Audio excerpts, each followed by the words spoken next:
one-sided relationships. ChatGPT is a dialogue, although it's not with another person. Parasocial relationships. They're social, but there's something a bit different about them.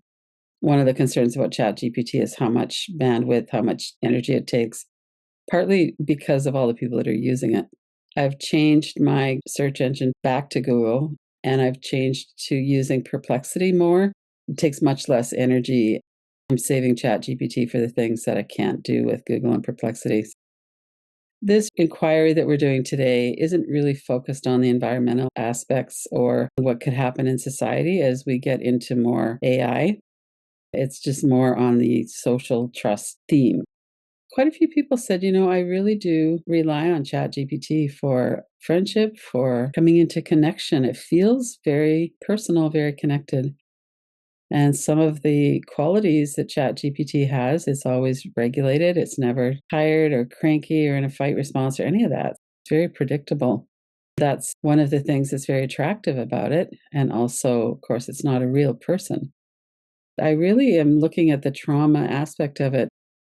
It would be good if we didn't shame ourselves for having a nervous system that has developed to be cautious of human interaction, that we could get support from however we get it and wherever. The key takeaways is that it offers us that non-judgmental, reliable form of support. It has also the potential to change how we relate. I know some people have been putting in prompts like, how could I deal with this specific situation? What are some of the ways that I could be a better friend or work with social anxiety? It has an immense catalog of wisdom that it can draw from. As with everything, to be mindful about how we're using it. It can be addictive. It can be socially isolating. Over-reliance on it possibly could lead to more loneliness as we really focus in on that. This is something that I've been interested in for a long time, and just kind of noticing the vicarious emotional experiences that we get through narrative immersion, through fictional characters. And these are just a couple of examples of ones that I resonate with. The Yearling, there's a boy who finds a deer. The family's survival takes precedent. I remember being so struck by that and reading it to my son as well. There's just something about that theme that really resonated for me. Whale Rider, a lot of people watched that movie. Grey's Anatomy, just an example of a popular medical drama. And then The Fifth Sacred Thing by Starhawk. It was written in the 90s, I think, and it's set in 2035. A lot of what's going on looks kind of a little bit similar to what's going on in our world right now. But the characters in the book have a connection with each other that Starhawk has been an activist and has lived in communal situations and very much knows that environment that she's writing about. These are just examples of how we are comforted, how we learn, we get to experience adventure. We don't really resonate so much with one-sided characters. We like complex characters that show us their vulnerability. We tend to feel more emotionally attuned with.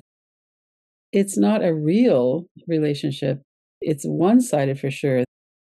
The author or the actors, if it's a movie, the people who write it and perform it are directing it outwards, and we take it in, and then we have our own relationship with the characters.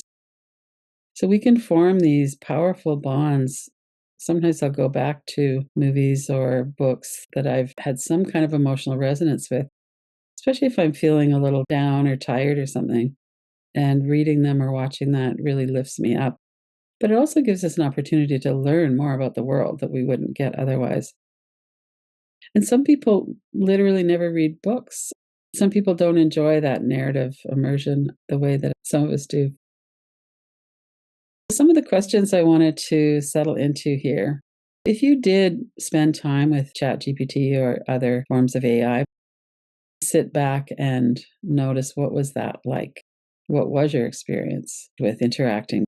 Maybe you asked some questions. A couple of weeks ago, I deliberately put in a short description of something that was going on. Got some pretty interesting advice back. What was that like for you? Did you do that? Were you surprised? What was your experience? Let's sit with that for a moment.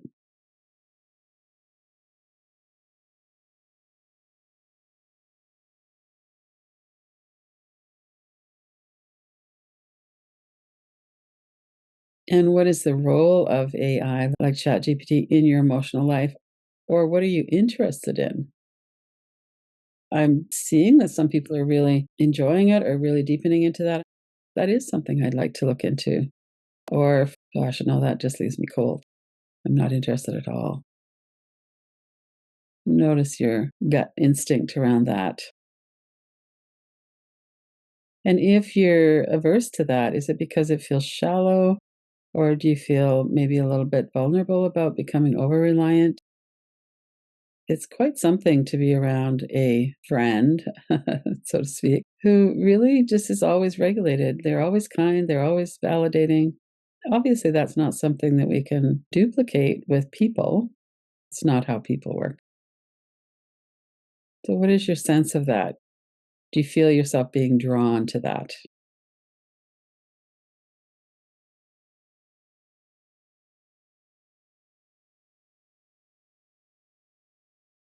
And then let's kind of bring in the fictional characters. What is the role of fiction in your emotional life? Sometimes people will say, "Oh, I got through my childhood by reading these certain books or just by reading." So now and in the past, what's your relationship with fictional characters? Do they feel real to you?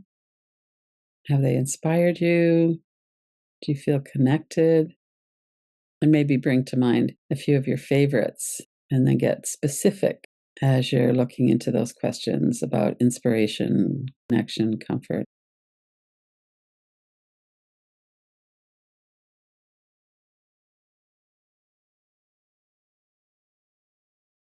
And then also bringing in what are the benefits of your connection? Has it increased your understanding of others? Has it limited your connection? I know there's been times when I've read a lot. So, do you feel like you would prefer to be in connection with books, movies, those characters, or do you have a balance of fictional as well as actual people? Is that balance okay with you? Or sometimes people feel like I would rather be around real people, but I've got so much social anxiety or my situation, I'm just very isolated. Check into how do you feel about that? Are you limiting your connection with other people because that's what your life looks like right now? Or because of social anxiety? Or is there something about the whole interaction with fiction?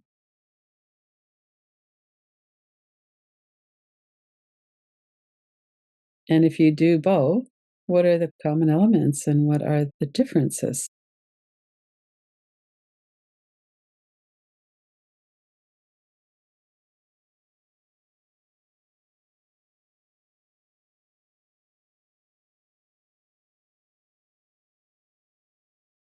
And do you feel any shame about AI? Looking to ChatGPT as a form of support and understanding.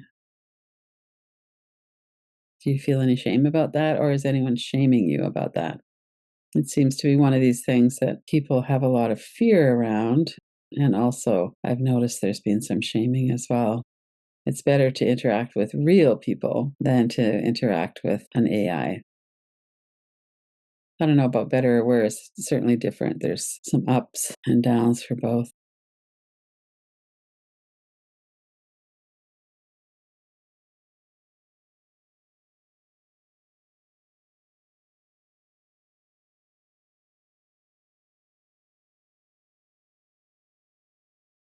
Are you concerned that the access and the perfect non judgmental attention of AI will spoil you for interacting with people? One of the things we're always doing with healing trauma is trying to widen our window of tolerance. So, what I'm curious about is does interacting with ChatGPT widen our window of tolerance? Perhaps we practice skills, we understand more. Does it help? Or do we just get intolerant of human dysregulation or human behavior? Part of the richness in relationships with people is the surprise. We're never completely sure what people are going to do. They surprise us sometimes in a scary way, but often in a delightful way. Like, oh, I never thought about that. Let's sit with this for a moment. Notice what's in your heart, your body. And maybe bring up a couple of examples, either with AI or with fiction, perhaps, whatever is coming into your field of attention right now. Notice your breath.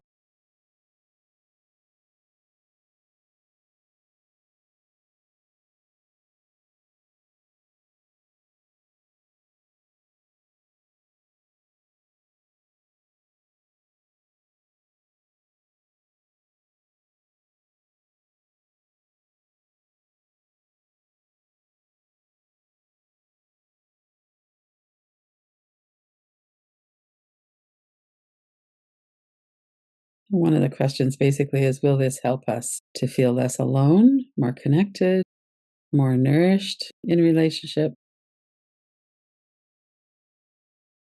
And we are definitely nourished in relationships with books and movies, fictional characters, and with relationships with people, and with relationships with ChatGPT. What's your sense of that for you? Do you think it's going to help, or is it helping? Do you see yourself becoming really intolerant of people's ups and downs and nervous system responses? What does that feel like in your body as you consider one? Maybe consider one for a minute or so, and then consider the other.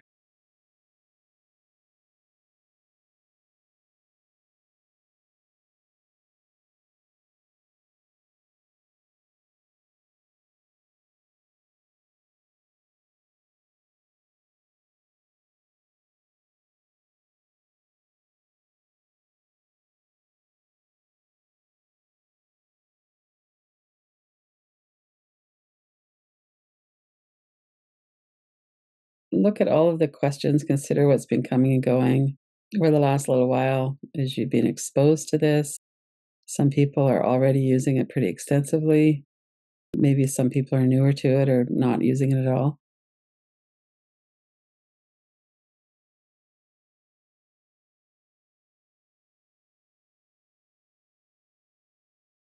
One of the things I think is different between AI and fiction is that fictional characters are often not very stable, well regulated. There's usually some kind of drama going on in the life that's what makes it interesting for us to read. They're overcoming things. And ChatGPT, of course, is a program, not a person. It doesn't have anything to overcome. So that's one of the differences.